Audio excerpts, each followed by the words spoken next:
contra 1. Esta noche en el estudio se encuentra la politóloga nacida en la capital queretana, Laura Ballesteros Mancilla. Mientras estudiaba en el TEC de Monterrey, comenzó a participar activamente en organizaciones civiles, mostrando inclinación por temas de la ciudadanía, derechos humanos y transparencia. A sus 32 años, es diputada de la bancada panista de la Asamblea Legislativa del Distrito Federal y principal impulsora de la Ley de Movilidad en la capital, aprobada en abril. Pero este año no ha sido fácil. Se le vinculó con una inusual reunión de mujeres panistas y meses después debió denunciar la sustracción ilícita de documentos en su área de trabajo.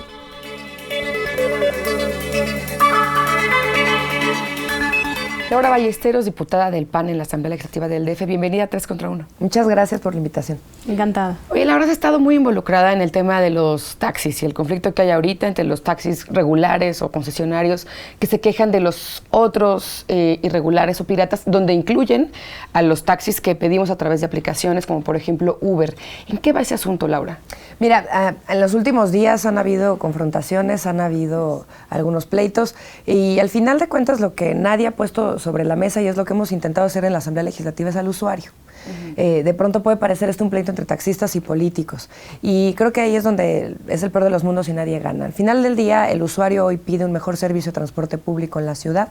Algo está pasando también en el estómago del gobierno que no está permitiendo que hoy tengamos el transporte público que merecemos y que sin duda se están abriendo nichos en donde la gente por demanda está haciéndolos crecer. Hay que dejar muy claro esto, se debe de regular, sí se debe regular, se debe poner piso parejo, claro, y también con reglas claras y no hay que pasarle por encima tampoco a los concesionarios, porque hay muchos de ellos que han cumplido con las reglas, tienen que sus pagan, argumentos, claro, y pagan además una cantidad cerca de 13,000 pesos al Digamos año. que están pagando justos por pecadores, porque finalmente sí hay una piratería tremenda en los taxis y hay también gente que trabaja de manera regular, pero por eso pedimos taxis de app, ¿no? Porque creemos que son taxis más seguros, taxis que nos van a respaldar en eso que buscamos muchos capitalinos. Pero y no el tema es tomamos uno en la calle. regularlos, el tema es el piso equitativo, ¿no? No tienen la misma regulación y no tienen las mismas cargas.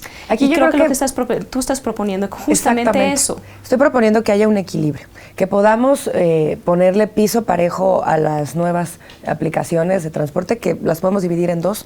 Hay unas que aglutinan concesionarios a través de una aplicación y que entonces te los van administrando a través de la misma. Y hay otras que no están utilizando concesionarios, que son vehículos privados, como Uber y Cabify, por ejemplo, y que es ahí donde está la mayor parte del conflicto. Pero fungen como taxis al final del día, ¿no? Llamémosle que por son su nombre. choferes privados, ¿no? Y ahí es donde también tiene que partir la discusión y que aunque suene tonto, tenemos que partir de ahí, ¿son taxis o no?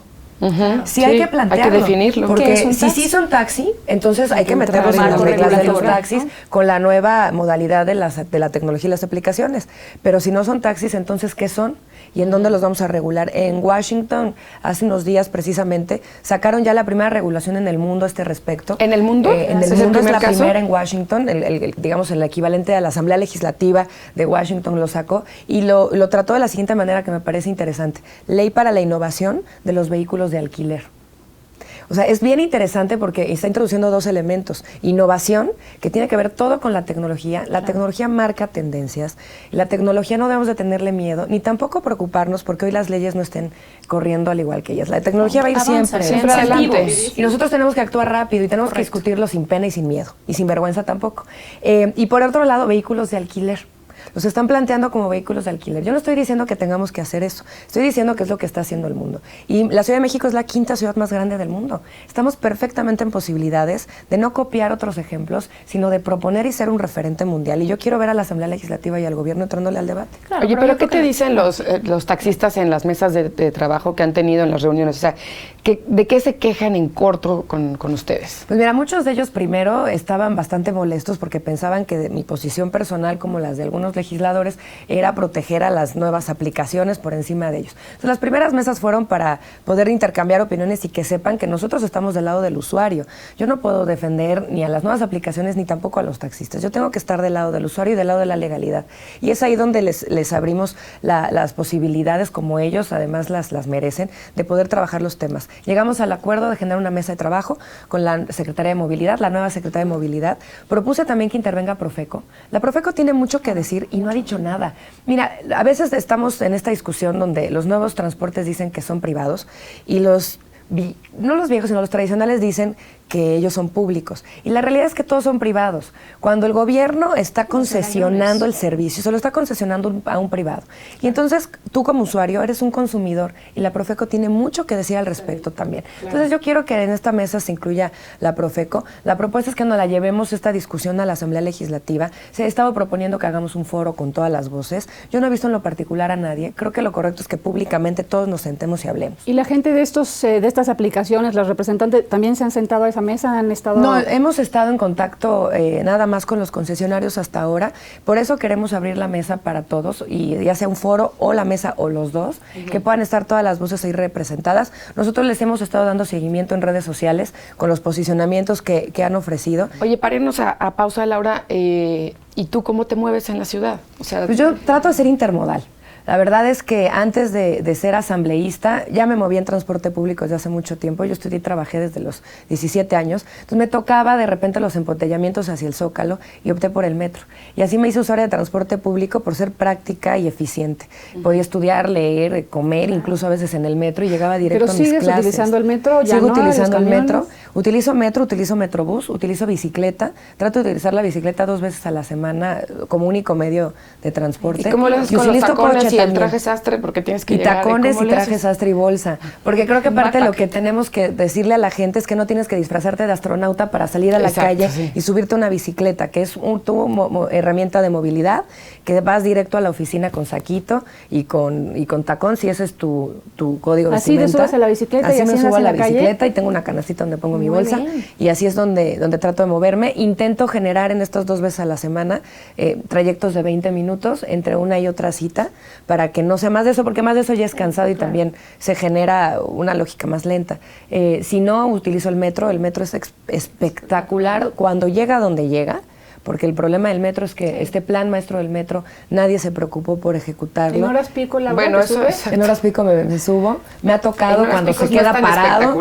No, pues no, pero en tiempo sí. íntima. Sí, bueno, pero en tiempo sigue siendo maravilloso y eso no lo Sí. cambio por nada. Pero incluso me ha tocado cuando se queda parado, cuando se inunda.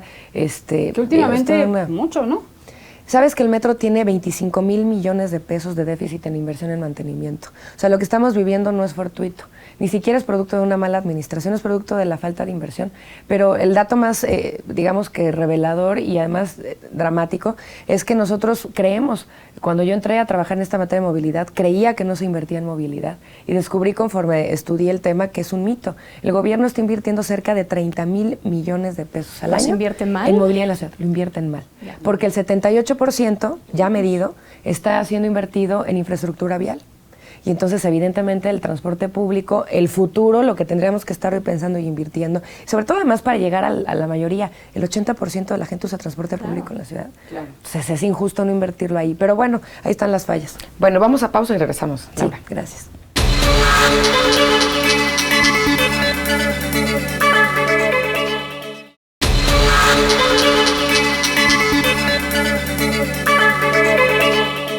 Yo te voy a cambiar un poquito de tema. ¿Qué pasó con este asunto de que te bajaron un poquito del rank de vicecoordinadora del grupo parlamentario del PAN en la Asamblea? Cuéntanos un poquito, ¿por qué? Pues mira, nosotros en un inicio como legisladores somos 13, como ustedes saben, somos la bancada más joven de la Asamblea Legislativa. Empezamos a tomar decisiones que implicaban poner ciertos perfiles en distintos arenas de la ciudad. En mi caso me tocó encabezar la agenda de movilidad de la Ciudad de México, una agenda que además estaba por demás olvidada, estaba muy segmentada, trabajada por partes. Marcelo Ebrard hizo cosas interesantes en el tema, pero no dejaba de estar segmentada. Es ahí donde encontramos un nicho importante y después, conforme fue avanzando los tiempos, las prioridades del grupo parlamentario cambiaron y así las del coordinador. Yo soy una persona tremendamente institucional. Para mí mi partido es, digamos que quien manda, y si esas decisiones se toman, yo me digamos que me constrigo a ellas, ¿no? Al final del día también creo que cuando uno avanza en grupos pues de ese tamaño, cuando son más grandes, ¿no? Por ejemplo, la banca del PRD son 35 personas, nosotros somos 13. Entonces, es mucho más, es mucho más difícil. Que se bajen de la vicecoordinación, de la comisión de gobierno, digo, y vas como muy bien y de repente... Sí. Pues mira, es una decisión que tomó el coordinador parlamentario, sus razones creo que ya las ha expuesto, y en ese sentido, pues a mí no me toca otra cosa más que acotar. Porque te digo, son difíciles. Pues es que ha sido difícil desde la llegada a la Asamblea. Digo, yo no sé si algún legislador haya tenido un paso sencillo en su trabajo, al menos el mío fue complicado desde un inicio. No es fácil ser mujer en política, ¿Por ¿no? qué? Y, pues es muy complicado, o sea, de entrada porque es un mundo de hombres, aunque todavía nos cueste trabajo aceptarlo y a veces queramos cambiarlo, ¿no? Las mujeres hemos logrado posicionarnos de manera rápida y sobre todo fuerte en espacios, pero si no los peleas los pierdes rápidamente. Y es ahí donde se vuelve complicado, ¿no? Hay hombres que están acostumbrados a mandar, que les cuesta mucho trabajo convivir con mujeres y sobre todo hay una vieja generación de políticos donde para ellos la postura con la mujer en trabajo, eso te seducen o te someten. ¿Sí lo has ¿no? sentido así? Bueno, O sea, creo que no solamente yo, en este camino Sí, me he claro, encontrado todo con mundo, muchas ¿no? mujeres que han estado en la misma situación que yo y te vas tomando entonces la seriedad del tema y te das cuenta que no es una cosa que te suceda solo a ti, sino que es una práctica generalizada. ¿Trabajas algo en tu ambiente para poder cambiar esa cultura? Sí, pues ahora fíjate desde que adentro? justamente provocado por ello es bien complicado, por eso les digo, nunca ha sido fácil. Si estos últimos meses no lo han sido, no lo fue nunca toda la legislatura, pero estoy muy contenta y sobre todo satisfecha de haber hecho mi granito de arena en la ciudad, que es precisamente a lo que vine. Y cuesta mucho tiempo, por eso apenas ahora lo empecé a trabajar, darte cuenta cuando estás siendo víctima de violencia.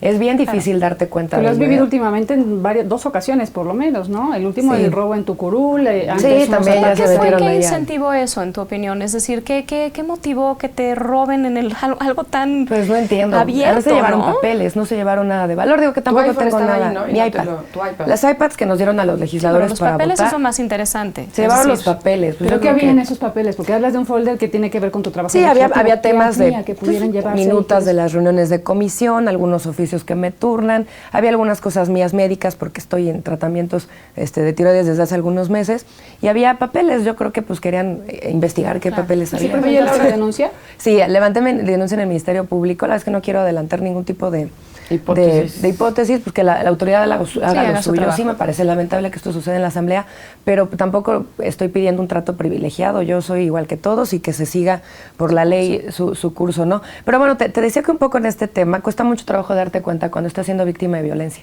Y ya platicaba también con algunas buenas amigas en este tema en política, cómo de pronto, pues por hacerte la profesional que eres y la dura y fuerte que eres, piensas que es parte de todos los días lo que tienes que aguantar y te das cuenta que no llega un momento. Pero entonces, que ¿cómo no le es así. haces? ¿Y cómo le haces entonces, Laura, con esto? Y a veces te conviertes en replicadora de violencia. Bueno, eso sí. luego es complicado. Te vas dejando llevar, de repente. Claro, pues es muy complicado. No, porque manejar. replicas los patrones, que es lo Por que has supuesto. visto en un mundo que dices Por que eso todavía es de luego hombres ves a de la mujeres política. tratando mal a mujeres también. Oye, porque pero es muy ¿cómo difícil. haces con este escenario que nos cuentas y que admites que sucede y que te toca en tu ámbito laboral?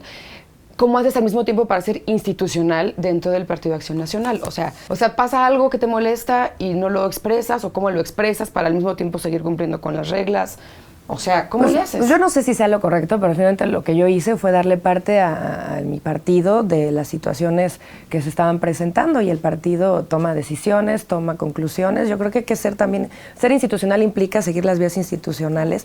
Yo soy una persona que milita en el PAN ya casi desde hace 14 años. Elegí el PAN porque era un partido que le daba espacio a los ciudadanos como yo de hacer política. Hemos perdido mucho de eso. Hay que hacer la autocrítica porque si no, no lo podemos mejorar. Y estoy en el PAN para recuperarlo.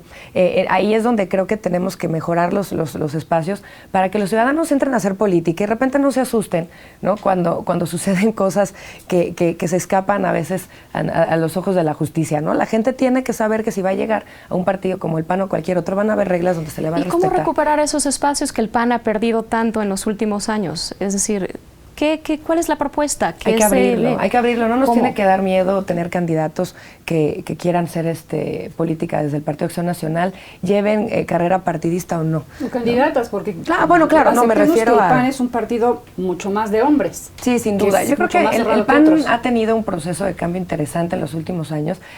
Tuvimos un proceso de transición al ser gobierno como nunca lo habíamos sido antes. Hoy tenemos una generación de panistas que ya están formados en gobierno y son funcionarios, lo cual es maravilloso porque antes no lo teníamos y el país eso también lo agradece. Laura, pero y también ahora los hay escándalos, que generar los escándalos una recientes, ¿no? La distinta. fiesta en Puerto Vallarta con las striptease. mujeres, Bueno, tantas el cosas. tema de los panistas también en Brasil, ¿no? Que los detuvieron, los acusaban de golpear a alguien allá y falta el respeto a una mujer. En fin, estos temas, tú como mujer dentro del PAN, pues, ¿cómo los vives? ¿Cómo reaccionas?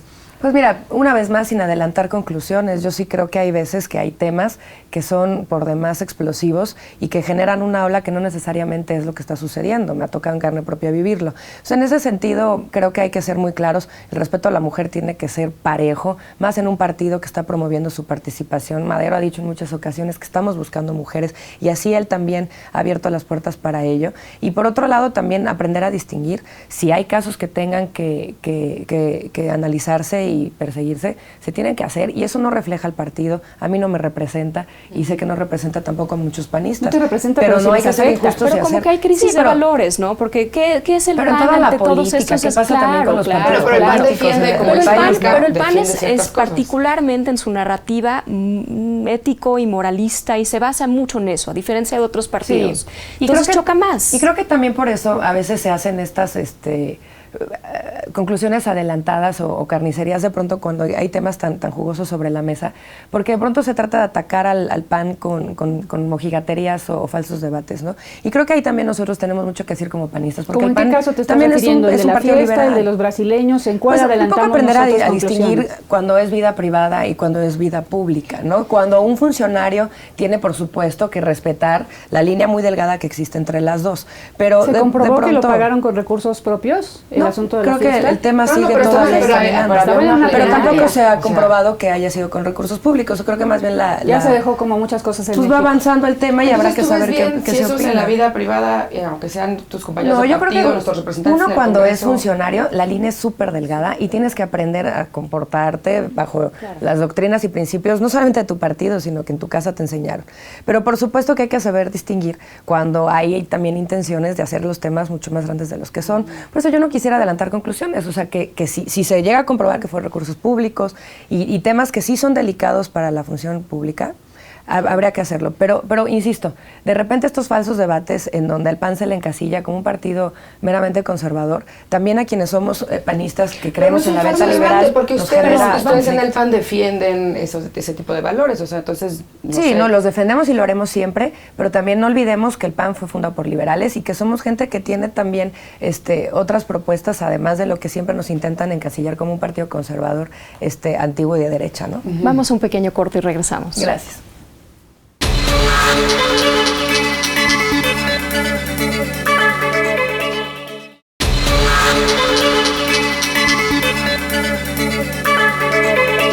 Laura, estamos hablando de la ideología del PAN, de cómo es la gente panista, de tintes conservadores, etcétera. ¿Tú cómo eres? Yo soy una mujer que me gusta el cambio, me gusta mucho la transformación y he intentado hacerlo desde la trinchera que me ha tocado. El PAN por eso se me hizo siempre la mejor opción para militar. Pensé mucho en militar, no fue una decisión fácil, no en el PAN, sino en cualquier partido político. Sin embargo, en este país, hacer función pública o cumplir con puestos de representación es complicadísimo llegar si no es por la vía de los partidos. Y fuera de partidos políticos, Laura específicamente en cuestión de aborto, en cuestión de bodas del mismo sexo, ¿qué piensas? Pues mira, yo finalmente cuando decido militar en el Partido Acción Nacional me comprometo y comulgo con una serie de doctrinas y principios en los que también creo. Me parece que debemos de ser un país que cada vez empuje más hacia las libertades, que empuje más hacia la democracia, que son dos de los principios que el PAN siempre ha promulgado. Y en la parte de temas como estos, sí creo que cada persona tiene el derecho de creer en lo que deba creer. Sin embargo, el Estado debe, por su parte, también generar las condiciones para que en materia de salud pública, como es el tema del aborto, o en materia también de reconocimiento de derechos, como es el tema de los matrimonios homosexuales, pues pueda también existir reglamentación y regulación al respecto, ¿no? ¿Pero te parecen bien esas políticas públicas? Mira, yo siempre he sido una convencida DF? que en materia de salud, en términos del aborto, había muchas mujeres que se estaban muriendo en la plancha, en los hospitales por este sentido. Y soy una convencida que como te educaron en tu casa, con estos valores además que nosotros siempre hemos promulgado, vas a seguir viviendo toda tu vida, existe una ley con ello o no. Entonces también es muy aventurado decir que por poner una legislación que dé la libertad de decisión a una mujer, salga la gente encarretadas a hacerlo, ¿no? Yo creo que eso es muy aventurado decirlo. A mí me parece parece que cada quien de la puerta de su casa para adentro es libre de decidir lo que quiera y el Estado sí debe de proveerte de las herramientas para que no caigas en situaciones Pero son de violaciones banderas de muy de derechos, la ¿no? izquierda que han funcionado muy bien en la ciudad y que le han dado en cierta manera un seguimiento al PRD, ¿no? Digámoslo de esa forma. ¿Qué temas van a estar en la agenda del PAN para recuperar los corazones de los mexicanos que vivimos en el DF? Pues tu pregunta es buenísima, Malca, porque mira, nosotros dejamos de hablar de lo que a la gente le interesaba. De pronto el PAN dejó de hablar de todo y de nada a la vez y empezamos a involucrarnos con este discurso un poco a veces de status quo. Nos costó mucho trabajo ser gobierno, o sea, esta es la parte que tenemos que reconocer. Nosotros somos un partido que nació en la oposición y que creció en la oposición y que tenemos sangre opositora en las venas. Cuando de repente ven a panistas teniendo enfrentamientos o discusiones o debates muy acalorados, como ha sucedido a lo largo de los pasados años, ese es el panista. Pues nosotros tenemos sangre opositora y tenemos sangre que nos invita siempre a debatir y a confrontar ideas. Sin embargo, creo que tenemos que retomar la agenda que la gente hoy pide y son las agendas ciudadanas de nivel de piso. En mi caso particular decidí trabajar transporte y movilidad porque estoy convencida que le cambia la vida a la gente el mejorarlo y que es la petición de los ciudadanos todos los días. Es una plática de mesa. Y creo que es ahí donde tenemos que empezarnos a meter. ¿De qué está hablando la gente en sus casas, cuando come en familia? ¿Cuáles son los problemas que les están generando conflicto? ¿Qué no está resolviendo el gobierno? Es calidad de vida. Mira, es calidad de vida, es futuro, es sustentabilidad, es pensar que esta ciudad puede y merece ser un referente a nivel regional. Oye, Laura, y que eso y se sobre traduce esto en que una dices, mejor tú dices, calidad hay que retomar de los vida. temas de los que la gente está hablando en la sobremesa literal. La gente habla de las marchas en esta ciudad. Ustedes, tú en particular, como tu tema forma parte de tu agenda de la movilidad, has defendido el tema de que las marchas tienen que regularse en la ciudad. Pero hay otras personas que opinan que eso violenta el derecho a la libre expresión, a la libre manifestación. ¿Dónde está el punto medio ahí? Fíjate que justamente cuando hablamos de marchas, cuando hablamos de reforma política, cuando hablamos de tantos temas que a veces para la prensa son tan interesantes, a veces nos olvidamos que muchas de ellas terminan y empiezan en intereses y en pláticas de políticos. Que no le terminan de bajar a la gente en el interés que realmente tiene. Por eso, en materia de marchas y manifestaciones, más allá de si todos tenemos el derecho o no de hacerlo y etcétera, creo que lo que tenemos que resolverle a la gente es que hoy pueda llegar a su trabajo de manera cotidiana y sin contratiempos si existe una marcha. Y que puedan manifestarse las personas. Y que alguien pueda también marchar sin que esté con la represión del gobierno de alguna autoridad. Entonces, ahí es donde la discusión la abrimos cuando trabajamos la ley de movilidad. El PAN llevaba muchos años proponiendo leyes para regular las marchas y manifestaciones. Cuando tomó el tema de movilidad en la Asamblea y empezamos a trabajarlo con muchos legisladores, la gran discusión era, ¿qué está primero, el derecho a la movilidad o el derecho a la libre manifestación? Entonces, la conclusión jurídica de esto es que están en el mismo nivel. Ahora, hay una acción de inconstitucionalidad que emprendieron algunos activistas y la Comisión de Derechos Humanos del DF y la Nacional, que será tema de la Suprema Corte decidir ya si hay preponderancia o no entre uno y otro. Sin embargo, hoy en la Ciudad de México decidimos que el derecho a la movilidad debe ser reconocido, que debe de estar en el mismo sitio, que no puede estar por encima del otro. Y guardamos un artículo, o lo retomamos de la antigua legislación de transporte, que es el tema de las notificaciones. Los avisos. Eso ya existía desde la antigua ley. Eso es la controversia principal que existió. Claro. Pero ¿cuál es la diferencia? Que hoy el derecho a la movilidad ya está reconocido, antes no. Laura, pero a ver, seamos realistas. Yo no me imagino, por ejemplo, en estas manifestaciones que está habiendo ahora grandes para exigir justicia por lo de Ayotzinapa, por ejemplo, ¿no? El Día de Acción Global por Ayotzinapa. Miles y miles y miles de personas. No me imagino quién va en representación de esa cantidad de gente que no es un grupo, sino es ciudadanos que se suman a una causa, yendo a pedir permiso para a tal hora salir de tal parte, de tal lado, cumpliendo reglas. O sea, porque no es permiso. Una manifestación es una forma de presionar espontánea muchas veces. Oye, además buscas presionar tomando las calles. Si yo cierro una calle, por eso me parece que hay dos aristas importantes aquí. Y antes de abordarlas, me gustaría decirte que no tienen que pedir permiso. Es un aviso.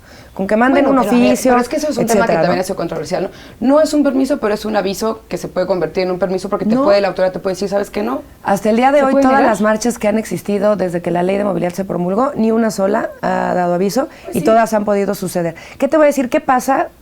Por eso sí creo que entramos en un tema que es importante analizar. A ver, el aviso no restringe la libertad de expresión. El aviso, ¿pero quién va? Por ejemplo, falta de aviso sí te restringe. Por eso, mandas quizás mandas una carta. Pero quién, por ejemplo, en esta marcha que te estoy yo proponiendo, ¿Quién? El que quiera hacerlo. Pero no si hay van un ciudadanos de representante manera... asumiendo Siempre hay una persona que está organizando, Híjole, no aglutinando. siempre, ¿eh? Sí, de repente incluso contra la violencia que se hicieron hace mucho tiempo y contra los secuestros. Blanco, Siempre aquella. había grupos, organizaciones ciudadanas y civiles que estaban ayudando a ¿Cómo es organizar un posible? poco ¿Sí el crees tema. que alguien puede Pero organizar? a ver, el tema es este. A ver, la falta de aviso no te restringe tu derecho a la libre manifestación. Pero la falta de aviso sí nos restringe nuestro derecho a la movilidad. Porque entonces le impides a las autoridades poder planear rutas alternativas para quienes cruzarían por ahí, no van a poder porque hay una marcha. Entonces, esto es lo que tiene que resolver. Esto es un tema ya de la autoridad. La ley hoy ya puso claro ambos derechos. La autoridad tiene que generar protocolos para que nos puedan garantizar ambas. Ahora, y por eso decía que Eso son también dos... tiene que ser congruente en el sentido de que la autoridad, ¿quiénes son? Las manifestaciones que hacen molestia son las que atienden, y las que la crean, autoridad, claro. la que la autoridad responde a ellas. Entonces también la autoridad tiene que hacer un análisis de ser congruente con sus conductas. Por ¿no? supuesto. Pero volvamos un poco como al tema de las dos aristas donde hay que abordar el tema de marchas y manifestaciones, porque lo decías muy bien, Marta, o sea, de pronto son formas para que la gente presione, etcétera. Yo creo que también debemos empezar a crecer como sociedad y como gobierno.